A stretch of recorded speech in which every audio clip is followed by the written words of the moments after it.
اعوذ باللہ من الشیطان الرجیم، بسم اللہ الرحمن الرحیم۔ اللہ تبارک و تعالیٰ کے نام سے شروع جو بڑا مہربان اور نہایت رحم کرنے والا ہے۔ ایک ایسی قوم جس پر اللہ تبارک و تعالیٰ نے اپنا دردناک عذاب نازل فرمایا اور اس قوم کے تمام لوگوں کو بندر بنا دیا۔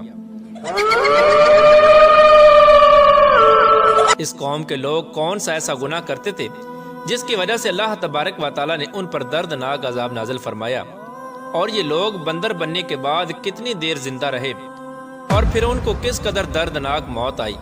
جب یہ لوگ بندر بن گئے تو یہ لوگ اپنے عزیز و اقارب کو دیکھ کر ان سے کیا کہتے تھے، اور کیا آج کے دور میں پائے جانے والے بندر اسی قوم کی نسل میں سے ہیں؟ ان تمام تر سوالات کے جوابات قرآن و حدیث کی روشنی میں آج کی اس ویڈیو میں ہم آپ کو بتائیں گے، لہٰذا آپ سے گزارش ہے کہ ہماری اس ویڈیو کو اینڈ تک ضرور دیکھیے گا۔ انسانوں کے بندر بننے کی ابتدا حضرت داؤد علیہ السلام کے دور سے ہوئی۔ اس واقعے کا پس منظر کچھ یوں ہے۔ حضرت داؤد علیہ السلام اور ان کی قوم سمندر کے کنارے ایلا نامی گاؤں میں رہتے تھے، اور ان کی تعداد 70,000 کے قریب تھی۔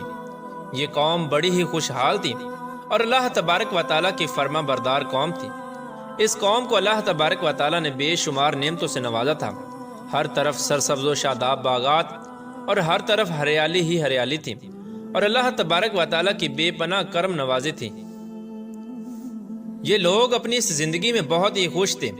حضرت داؤد علیہ السلام کی قوم چونکہ سمندر کے کنارے رہتی تھی تو اللہ تبارک و تعالیٰ کا ان پر یہ خاص کرم تھا کہ سمندر کے اس کنارے پر بے پناہ مچھلیاں آتی تھیں جن کا یہ لوگ کاروبار کرتے تھے اور بہت ہی خوشحالی والی زندگی گزارتے تھے۔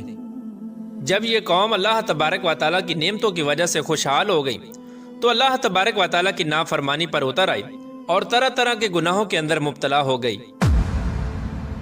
اور پھر ایک دن اللہ تبارک و تعالیٰ نے اس قوم کا امتحان لینے کا ارادہ کیا اور حضرت داؤد علیہ السلام کو وحی بھیجی کہ اپنی قوم سے کہہ دیں کہ وہ سنیچر کے دن یعنی ہفتے والے دن مچھلی کا شکار کرنا بند کر دیں۔ اس طرح اللہ تبارک و تعالیٰ نے حضرت داؤد علیہ السلام کی قوم پر ہفتے والے دن مچھلیوں کا شکار حرام فرما دیا، اور پھر یہاں سے اس قوم کی بربادی شروع ہو گئی۔ حضرت داؤد علیہ السلام نے اپنی قوم کو بتایا کہ اللہ تبارک و تعالیٰ نے ہفتے والے دن مچھلیوں کے شکار کو حرام قرار دے دیا ہے، تو وہ لوگ بہت ہی زیادہ پریشان ہو گئے اور ساری قوم سر جوڑ کر بیٹھ گئی، کیونکہ ہفتے کا دن ہی وہ دن تھا جس میں مچھلیاں وافر مقدار میں آتی تھیں اور خود بخود کنارے پر آ جاتی تھیں، اور باقی دن ایسے تھے کہ بہت کم اور نہ ہونے کے برابر مچھلیاں پکڑی جاتی تھیں۔ اس قوم کا گزر بسر چونکہ مچھلیوں کے شکار پر تھا، اس وجہ سے اللہ تبارک و تعالیٰ کا یہ حکم سن کر یہ قوم پریشان ہو گئی۔ یہ نہیں جانتے تھے کہ اللہ تبارک و تعالیٰ کی طرف سے یہ ایک آزمائش ہے۔ پھر ایک دن شیطان نے ان کو وسوسہ ڈالا کہ سمندر سے نالیاں نکال کر خشکی میں بڑے بڑے حوض بنا لیے جائیں۔ جب ہفتے والے دن مچھلیاں آئیں گی تو وہ نالیوں سے ہو کر ان بڑے بڑے حوضوں میں آ جائیں گی، اور اس طرح پھر ان نالیوں کا منہ بند کر دیا جائے، اور پھر اگلے دن یعنی اتوار والے دن ان کو پکڑ لیا جائے۔ شیطان نے اس قوم کے لوگوں کو ورگلایا کہ اس طرح ہم ہفتے والے دن شکار سے بھی بچ جائیں گے اور مچھلیاں بھی ہاتھ آ جائیں گی اور وہ بھی پکڑی جائیں گی۔ بہت سے لوگوں کو یہ ہلا بازی اچھی لگی اور انہوں نے ایسا کرنا شروع کر دیا اور سمندر سے چھوٹی چھوٹی نالیاں نکال کر بڑے بڑے حوضوں میں ڈال دیں، جس کے ذریعے وافر مقدار میں مچھلیاں ان حوضوں میں داخل ہو جاتی۔ اس قوم کے بدبخت لوگوں کو شیطان کا یہ ہیلا بہت پسند آیا، لیکن اس قوم نے یہ نہ سوچا کہ جب مچھلیاں سمندر سے حوض میں آ کر قید ہو گئی تو پھر مچھلیوں کا شکار ہی ہو گیا۔ اس لیے یہ شکار بھی ہفتے والے دن ہی قرار پایا جو اللہ تبارک و تعالیٰ نے حرام قرار دیا تھا۔ اس موقع پر یہودیوں کے 3 گروہ ہو گئے۔ کچھ لوگ ایسے تھے جو شکار کے اس شیطانی ہلے سے منع کرتے تھے اور ناراض و بیزار ہو کر شکار سے باز رہے، اور کچھ لوگ اس کام کو دل سے برا جان کر خاموش رہے، لیکن انہوں نے شکار نہ کیا اور دوسروں کو منع بھی نہ کرتے تھے، بلکہ یہ لوگ منع کرنے والوں سے یہ کہتے تھے کہ تم لوگ ایسی قوم کو نصیحت کرتے ہو جنہیں اللہ تبارک و تعالیٰ ان قریب ہلاک کرنے والا ہے اور ان پر اپنا دردناک عذاب نازل فرمانے والا ہے۔ اور اس قوم کے کچھ لوگ ایسے تھے جو سرکش اور نافرمان لوگ تھے، جنہوں نے اللہ تبارک و تعالیٰ کے حکم کی اعلانیہ مخالفت کی اور شیطان کے ہیلے بازی کو مان کر ہفتے والے دن شکار کرنے لگے۔ یہ لوگ اللہ تبارک و تعالیٰ کے حکم کی کھلا مکھلا مخالفت کرتے اور ہفتے والے دن مچھلیوں کا شکار کر کے ان کو کھایا کرتے اور بیچا کرتے۔ پیارے دوستو، حضرت داؤد علیہ السلام کی قوم کے 1200 ایسے نافرمان افراد تھے جو منع کرنے کے باوجود بھی ہفتے کو ان نالیوں کے ذریعے شکار کرتے رہے۔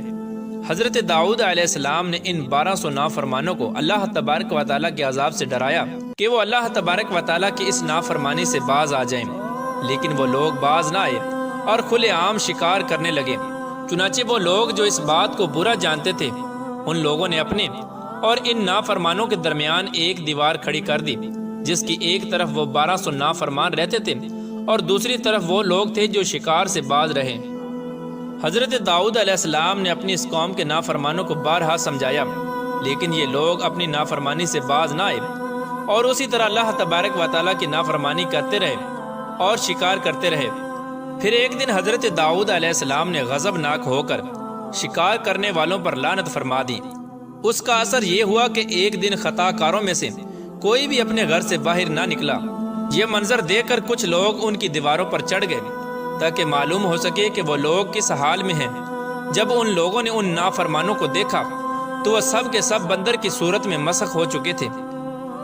اللہ تبارک و تعالیٰ نے ان کی نافرمانی کی وجہ سے ان پر اپنا دردناک عذاب نازل فرمایا اور ان کو انسانوں سے بندر بنا دیا۔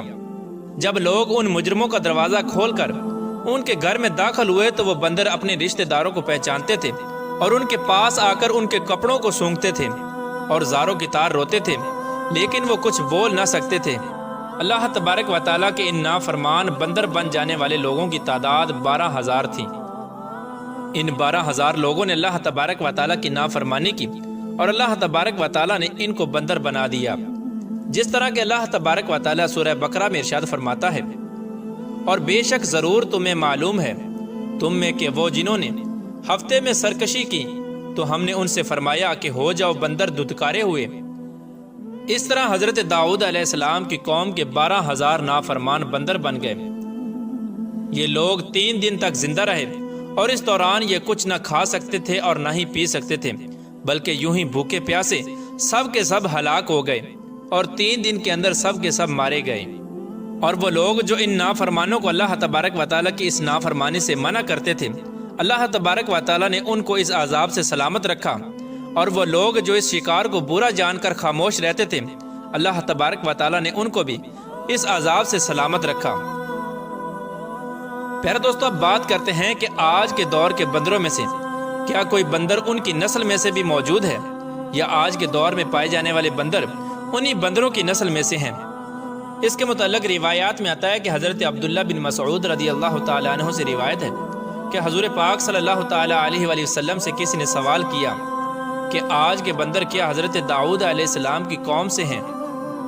تو حضور نبی کریم رؤوف الرحیم صلی اللہ تعالیٰ علیہ وآلہ وسلم نے ارشاد فرمایا کہ اللہ تبارک و تعالیٰ جس قوم پر عذاب بھیجتا ہے یا ان کی شکلوں کو مسخ کرتا ہے تو یہ عذاب انہی پر ہوتا ہے جن پر وہ عذاب نازل ہوا تھا، اور اس کے بعد اللہ تبارک و تعالیٰ ان لوگوں کو ہلاک کر دیتا ہے اور ان کی آگے نسل نہیں بڑھتی۔ اس لیے یہ بات غلط ہے کہ کچھ لوگ یہ سوچتے ہیں کہ آج کے بندروں میں بھی حضرت داؤد علیہ السلام کی قوم کے بندر بننے والوں کی نسل موجود ہے۔ ایسا کچھ بھی نہیں ہے۔ وہ لوگ صرف اور صرف 3 دن زندہ رہے اور اس کے بعد سب کے سب ہلاک ہو گئے، اور اللہ تبارک و تعالیٰ نے اس قوم کے نافرمانوں کو صفحہ ہستی سے مٹا دیا۔